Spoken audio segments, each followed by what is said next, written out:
Oi, aqui é a Jéssica e hoje é dia de retomar um quadro muito querido aqui no canal, que é o de estreias excepcionais. Dessa vez a gente vai falar sobre mais alguns livros que já chegaram chegando na literatura.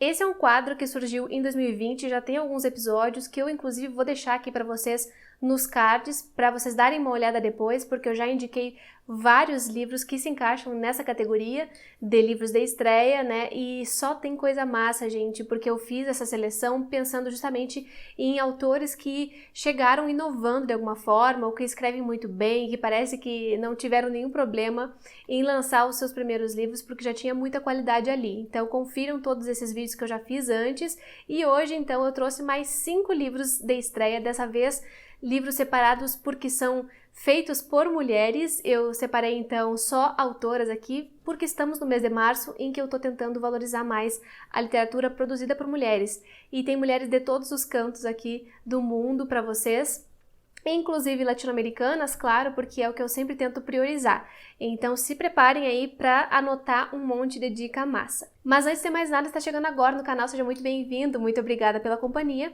Aproveite para dar uma olhadinha no conteúdo que eu produzo por aqui. Se gostar, se inscreva, porque isso é muito importante. Deixa um joinha nesse vídeo e compartilha também com quem gosta de ler, porque isso ajuda muito na divulgação e no crescimento do canal. Além disso, vale avisar que todos os livros mencionados aqui nesse vídeo estão aqui embaixo no box da descrição, depois vocês podem expandir e entrar aí no site onde eu deixo indicado, porque ali vocês podem ver sinopse, podem ver valor e tal, edição digital, edição física, tudo isso disponível para vocês. Comprando pelos meus links, vocês apoiam o meu trabalho me dando uma pequena comissão que não interfere em nada no valor da compra de vocês. E eu agradeço a todo mundo que já faz isso e que me ajuda com essa renda extra aqui através dessas comissões. É possível que eu me exalte falando aqui porque são livros que eu realmente gosto demais, então vocês perdoem desde já qualquer emoção exacerbada, eu não sei ser diferente, né, gente? Então relevem. Mas também vou tentar ler alguns trechinhos, espero não me enredar muito, espero que não fique tão longo esse vídeo. De qualquer forma, vocês não estarão perdendo nada em assistir até o final. Para os livros que já tiverem resenha também vou deixar os cards respectivos e aí vocês podem ir conferindo depois, porque, né, sempre tem gente que chegou há pouco tempo e que não conhece ainda o conteúdo mais antigo do canal. Primeiro livro que eu tenho aqui em mãos, vejam a capinha azul, é Uma Noite Markovitch, da escritora Ayelet Gundar Goshen, com tradução, deixa eu ver de quem, porque eu sempre esqueço, de Paulo Geiger, ou Geiger, não sei como se pronuncia. E esse foi um livro que a Todavia lançou e que todo mundo elogiou. É um livro que eu tava com muita vontade de ler e quando eu peguei, eu entendi o hype. Porque, gente, que livro gostoso de ler. Que história envolvente, que escrita poderosa tem essa mulher, que num calhamaço consegue deixar a gente envolvido do começo até o fim. Quando eu fiz a resenha desse livro, teve um cara que veio aqui comentar, dizer que era o pior livro que ele já tinha lido, e em outro momento esse cara voltou num outro vídeo para repetir que foi o pior livro que ele já leu. Eu acho que nesse caso o cara leu errado. Gente, sério, eu tô brincando, mas assim, não tem como dizer que isso aqui é mal escrito. Pensando em todas as técnicas narrativas, no estilo, tu pode não gostar do estilo, mas dizer que é mal escrito, aí já é um problema para mim. E é um livro tão gostoso, tão envolvente, tão diferente de tudo que eu já tinha lido, que eu fiquei encantada quando eu cheguei ao final. Ele me lembra muito o estilo leve que o Gabo tem de narrar, não que eles sejam parecidos de nenhuma forma, mas eu gostei da leveza que eu encontrei aqui, do bom humor, especialmente. Os personagens fazem cada coisa e eles são tão irônicos e engraçados que eu dei boas risadas ao longo do livro, apesar de que tem algumas partes pesadas, como a própria contextualização, né, do livro, do ambiente em que os personagens estão, que é Israel, no momento em que Israel está sendo construída, basicamente.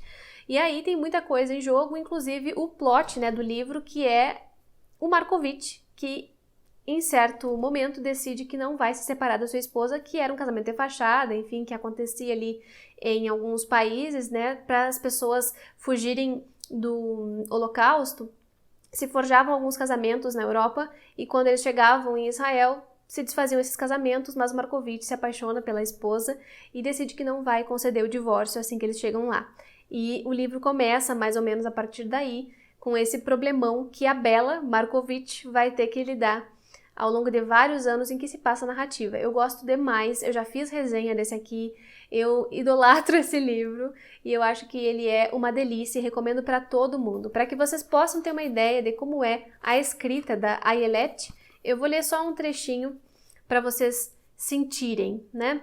Ela vem falando ali de um trecho em que uma personagem está esperando pelo cara amado, né? E ela fica esperando na praia e tal.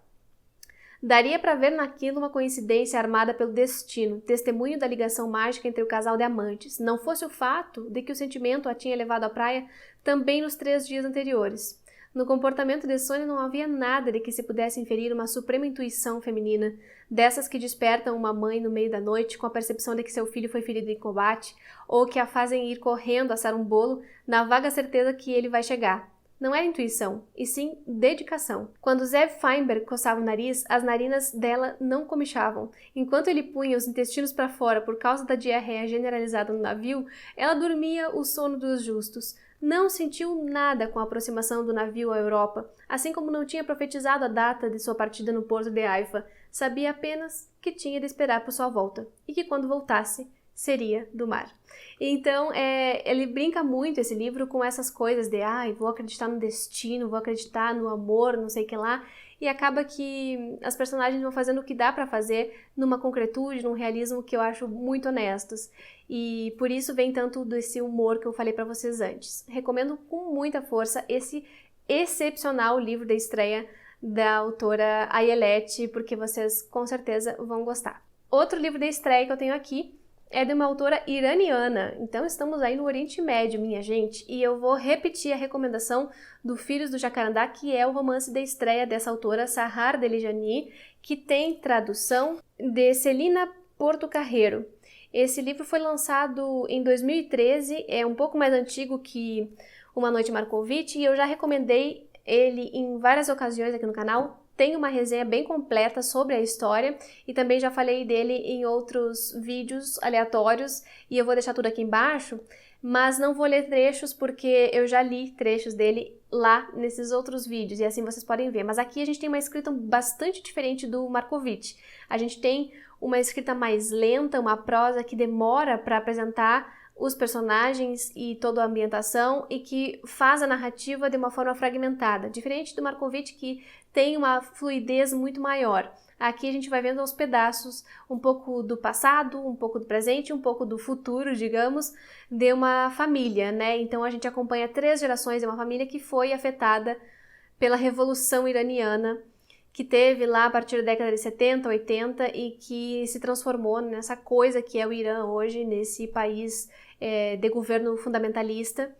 E, enfim, é um livro que me sensibilizou muito por tratar justamente das pessoas. Então não esperem que nesse livro aqui tenha uma contextualização histórica da situação do Irã, mas esperem conhecer seres humanos incríveis e ver os dilemas que essas pessoas passam e também ver como eles se sentem em relação a esses olhares exteriores, né, sobre o país, sobre os problemas do país.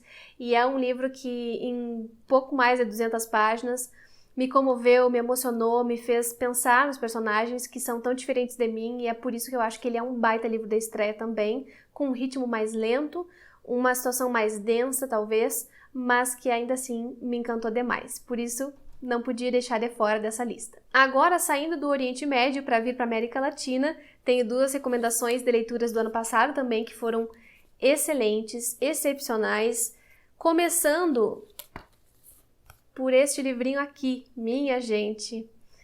Cramp, da autora Maria José Ferrada, que é uma escritora chilena, que saiu pela editora Moinhos, com tradução da Silvia Massimini Félix, que inclusive acompanha aqui o canal. Inclusive, Silvia, se está vendo isso, parabéns mais uma vez. Esse é um livrinho curtinho, uma novela, e eu estou colocando aqui como romance de estreia, não porque seja efetivamente o primeiro livro escrito pela autora, mas porque ele é o primeiro livro para adultos, digamos. Ela escreveu muita coisa já, e muita coisa para literatura infantil. E esse aqui é o primeiro livro que é considerado literatura adulta, né? E eu acho que ela vem, assim, com uma força impressionante.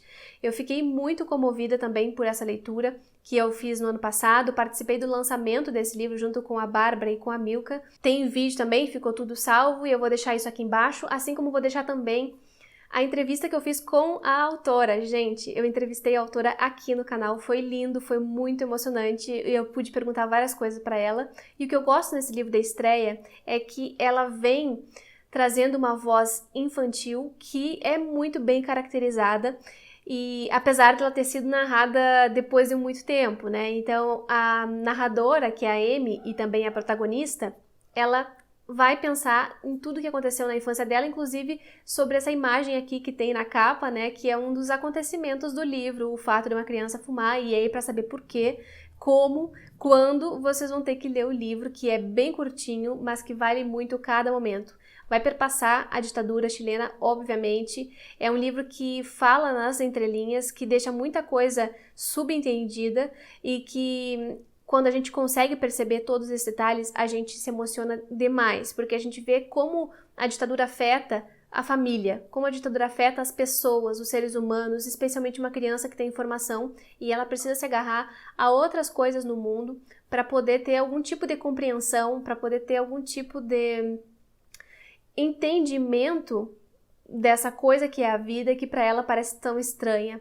Gente, é um livro muito legal, e para quem quiser comprar pelo site da Moinhos, tem um cupom aqui do canal, que é o #LeiaLatinos10, que vocês têm um desconto comprando direto lá pelo site da editora, e isso fortalece tanto o trabalho da editora quanto o meu trabalho aqui no canal, e vale para qualquer livro do catálogo, só não é um desconto cumulativo com outras promoções. Mas assim, vale muito a pena. Conheçam Crump, deem uma chance para esse livro, porque foi uma das minhas melhores leituras de 2020, e é esse tipo de romance de estreia que eu tô falando para vocês que mais me emociona, assim, quando a gente não tem muita pretensão e acaba sendo surpreendido pela leitura. Outro livro também da Moinhos, inclusive, oi Moinhos, oi Natan, parabéns pela curadoria, que eu li no ano passado e que eu adorei, foi O Quarto Alemão, que é da Carla Maliandi, uma escritora argentina, e que tem tradução aqui do Sérgio Caran, que eu já entrevistei neste canal, minha gente. Hoje é o dia de falar de entrevistas, né? Já entrevistei o Sérgio, ele é um querido, já traduziu algumas coisas aqui para Moinhos, e eu vou deixar a entrevista aqui para vocês conhecerem melhor esse cara, porque eu acho que vale a pena. E aqui, gente, é um romance de estreia também, bem do jeito que eu gosto, que tem drama pessoal, que tem uma protagonista com problema de identidade, que vai passar por diversas questões que são de vida adulta mesmo, como separação, por exemplo, luto, perdas, e que vai tentar pensar sobre tudo isso saindo da sua cidade natal e indo passar um tempo numa cidade da Alemanha, onde ela tinha vivido parte da sua infância, muito tempo atrás. Então ela volta para esse lugar da infância, que ela tem várias memórias, mas que acaba não se apresentando como ela imaginava, e que vai também trazer outros problemas para a vida dela.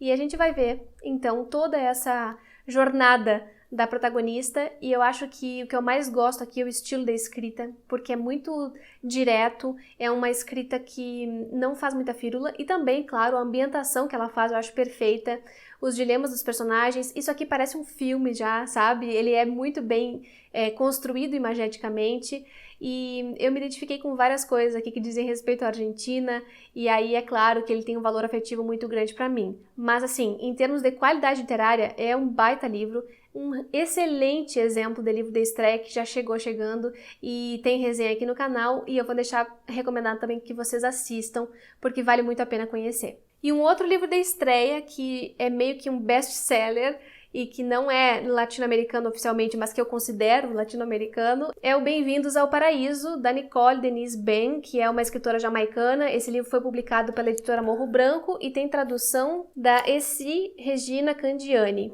É um calhamacinho, ganhou vários prêmios, e a autora é jamaicana, né? Então ela tem uma visão que eu gosto bastante sobre o próprio país, e que aqui vai tratar de praticamente todos os temas sociais importantes hoje em dia, como por exemplo a situação da mulher, questões de gênero, homofobia, pobreza, desigualdade social, subdesenvolvimento, colonialismo, e vai ter também temas muito sérios, então fica também um alerta aí de possíveis gatilhos com relação à violência sexual. Mas assim, gente, é um livro que eu acho que vale muito a conhecer. Ele tem muitas páginas, ele é um calhamacinho, como eu falei, mas que a gente lê de uma forma bastante fluida. Acho que a escrita aqui dela é bem simples, bem direta, não tem muitos artifícios e tem uma certa leveza, apesar de todos os temas serem pesados. Esse livro, então, é um que eu recomendo assim para ler nas férias, para ler de uma forma mais tranquila. Embora não se enganem, né, porque essa capa aqui toda de praia, toda colorida, não condiz muito bem com a história que tá aqui. Ainda assim, a escrita dela é leve, isso que me encantou. E uma coisa que eu acho massa desse romance é que, por tratar de tantos temas, era bem provável que ela se perdesse, né, que talvez ficasse errada a dose, sei lá, ou que ela não aprofundasse nos temas, mas ela consegue trazer complexidade para todos os personagens que estão vivendo diversos dilemas. Mais especificamente aqui, 3 mulheres, né? Uma mãe, que é a Dolores, e 2 filhas, a Margot e a Tandy. E a gente vai ver como elas lutam nessa família por se darem bem, né? Tentando se dar bem, mas não quer dizer que elas consigam se dar bem, e tentando mudar de vida. Uma vida que é muito difícil, uma vida que não tem muitas alegrias, especialmente para Dolores, e que vai tentando se modificar pela personagem da Margot, mas que encontra várias barreiras para isso, sabe? A gente vai ver também racismo, colorismo, e é um livro que ela consegue delimitar tudo isso muito bem. Ela consegue colocar para jogo todas essas questões e elas vão sendo atravessadas por todas essas questões ao mesmo tempo, sabe? É complexo nesse sentido, mas é muito gostoso de ler, como eu disse. Então, acho que a autora consegue fazer um milagre aqui, né? Trazer um livro pesado e que é bom de ler. E é por isso que eu acho que ele é um excelente romance de estreia. E desse aqui também, como é uma leitura mais recente, eu vou também procurar um trecho aqui para ler para vocês, porque assim vocês podem ter ideia do que a autora reserva. Tandy se arrepende de ter falado, sentindo que a reclamação pode ter sido interpretada como se quisesse menos da vida, menos oportunidade, menores chances de atrair o tipo de garoto que a mãe e a irmã gostariam que ela atraísse, o tipo que com certeza estará na festa, menos chance de aceitação na escola, menos chance a ponto de ser reprovada na escola, o único barco em que meninas negras como ela podem navegar, já que a aparência que tem não fará nada por elas. Sua mãe diz a mesma coisa. A única coisa que você tem a teu favor é a educação. Não vai estragar isso. Enquanto isso, as morenas sem inteligência da escola acabam contratadas como modelos ou têm namorados com dinheiro para gastar com elas. As menos atraentes conseguem bons empregos em negócios de família. Com o que ela pode contar se não passar no exame, além desses desenhos? Mas ninguém quer aquilo. Ninguém respeita uma artista. Então, enquanto se veste, Tandy finge ignorar o barulho do plástico amassado por baixo do uniforme e uma náusea toma conta dela. É um livro que eu acho que merece mais notoriedade e que já chegou mostrando toda a potência que a escrita da Nicole Denis-Bain tem. E eu deixo essa recomendação também fortíssima para vocês. Então é isso, gente. Esses são os 5 livros da estreia que eu tenho para indicar para vocês hoje, especialmente nesse mês de março, para que vocês possam também ler mais mulheres, para que conheçam essas autoras, caso ainda não conheçam. Tem gente de diversos estilos e de diversos países aqui, para gosto de todo mundo, e aí é só encontrar aquele que mais conversa com vocês. Espero que tenham gostado. Aproveitem para me contar aqui nos comentários se vocês já leram alguns desses ou se ficaram com vontade de ler, e também se tem indicações similares para me dar, porque eu adoro saber. Vou ficando por aqui, muito obrigada pela companhia até o final do vídeo e a gente se vê no próximo.